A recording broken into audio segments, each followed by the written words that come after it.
Welcome to A Moment in the Word, a weekly study from the King James Version of the Holy Bible. Brought to you by Living Word Bible Church, United Kingdom.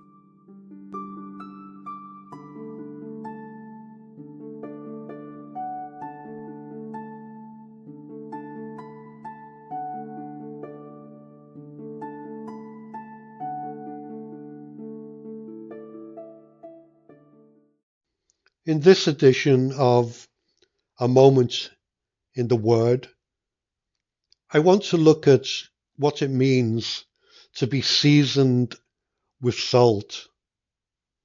We turn to Matthew chapter 5 and verse 13.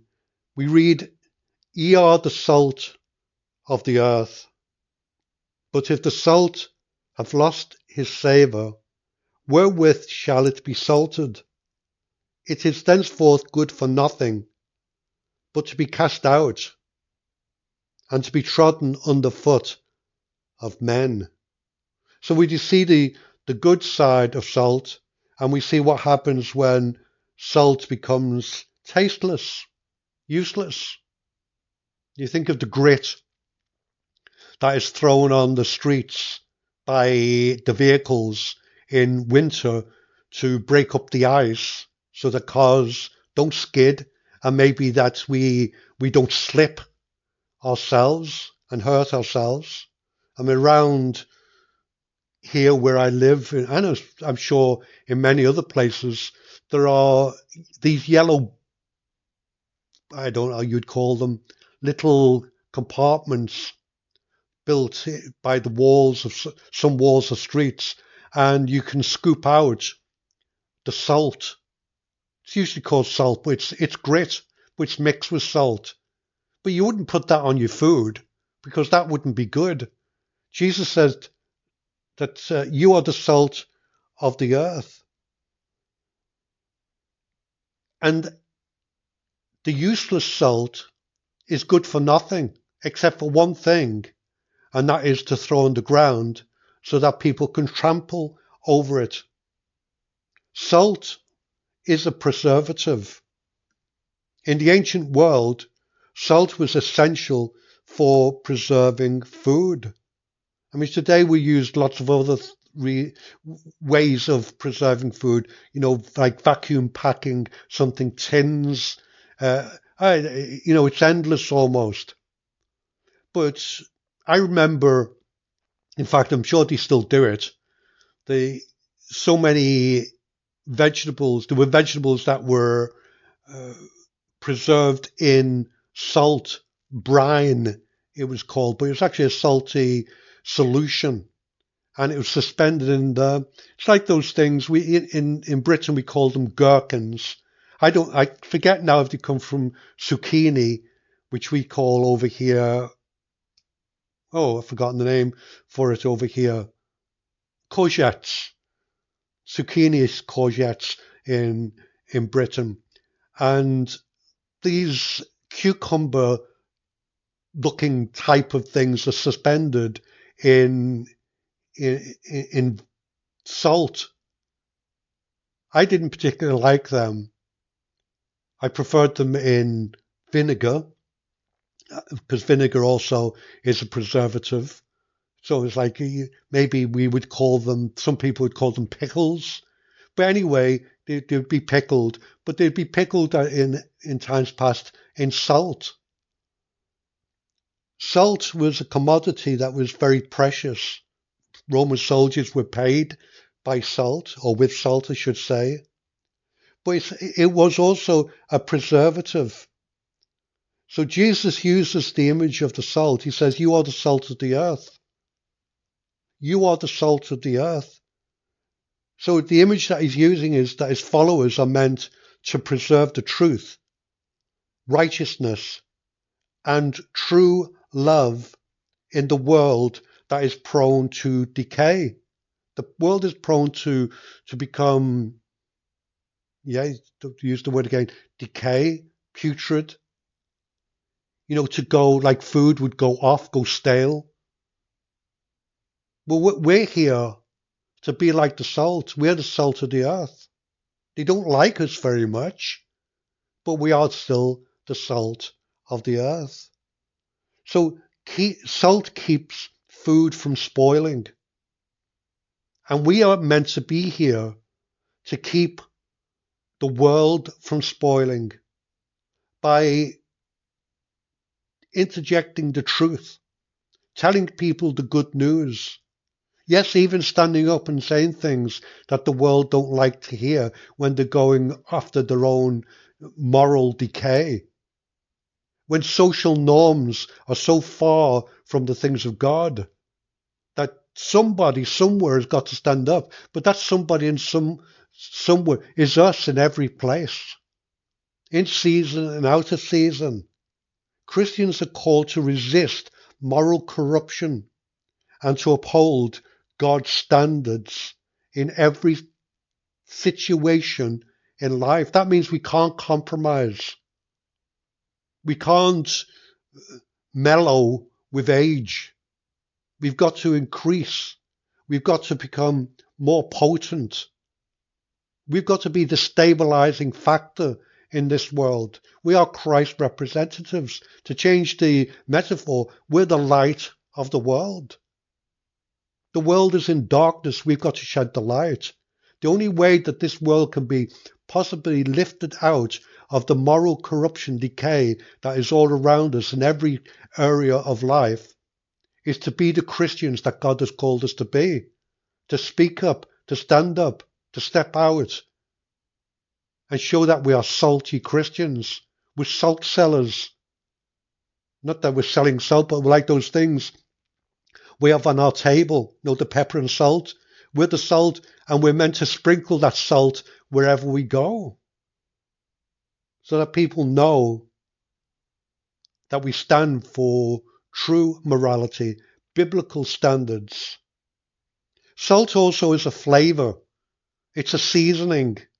Salt enhances the taste and often makes food enjoyable. And we in Britain call them crisps. Americans would call them potato chips. But when you've got the plain ones, they don't taste just as nice as the salted ones. And there's certain foods that we almost declined to put salt on. I mean, I don't use an awful lot of salt nowadays, but salt is good for us. It's got its medicinal purposes. But for food, it's very important also. In Job chapter 6 and verse 6, Job says, "Can that which is unsavory be eaten without salt?" If you want savory, you're going to have the salt in it. And it gives the taste like, an egg is okay. That's fine. But it just seems to taste a lot nicer, doesn't it, when you sprinkle a little bit of salt on it. In the same way, believers bring joy, hope, and meaning to life by living out Christ's teaching in their everyday lives. We don't do our own thing. We go God's way, do it God's way. And that's, we sprinkle happiness and hope and truth wherever we go. So our words and our actions, of course, should add flavor to the world. They should know we're Christians because we've been with Jesus. We can't be dull and drab and bland like the rest of the world. The world is death and dying. We need to bring life. We need to bring a little bit of humph to the world. Where the people can do that, not the politicians, not the religious leaders, but you and I as Christians. The early church turned the world upside down. The world has put itself back together again against God. We need to again turn the world upside down, sprinkle a bit of salt wherever we go. There's a warning about losing saltiness. Jesus warns that salt without its flavor is useless. In Luke chapter 14 and verse 34, salt is good, but if the salt has lost its savor, wherewith shall it be salted? Or seasoned, I should say. You can't re-salt salt. There's no way of doing that. Once it becomes useless, it is absolutely useless. But Jesus says salt is good. This is a call to you and I to remain faithful and active in our witness for the Lord in everywhere we go, every theatre of life. If we lose our distinctiveness, if we become lukewarm and shallow by blending in with the world's values, we fail in our purpose. Being salt, meaning that you and I are the salt, you are the salt of the earth. Being the salt means that we have to live with integrity. You see, the salt, if it's lost its flavor or savor, then there's no point in it being there. And the church today is almost extinct, especially in Great Britain, because it's lost its values. It just seems to be politically minded today, the church, talking about humanitarianism. Never ever the gospel, very rarely the gospel. So we need to have the integrity, and the only way we can have the integrity is walking in the power of Christ. He's the one who gives us the salt in the first place. Yeah, we have to show compassion, but we still have to stand firm in our faith.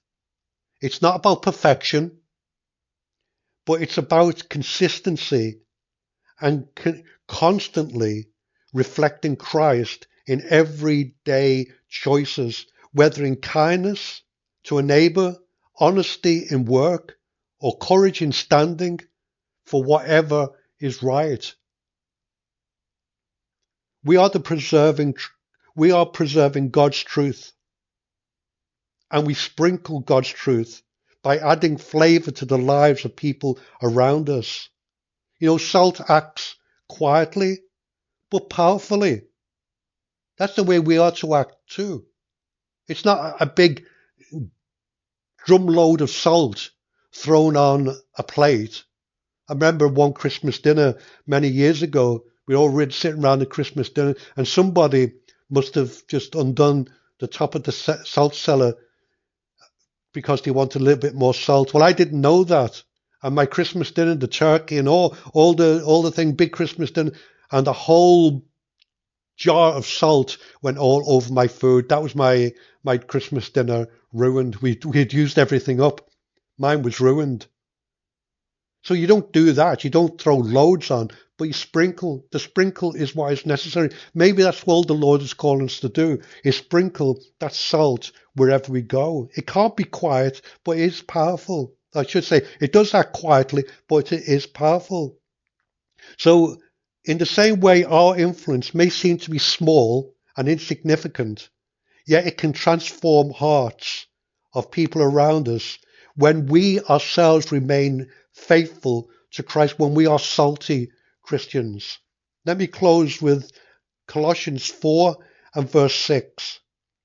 Let your speech, or your life if you like, let your speech be always with grace, seasoned with salt, that you may know how you ought to answer every man.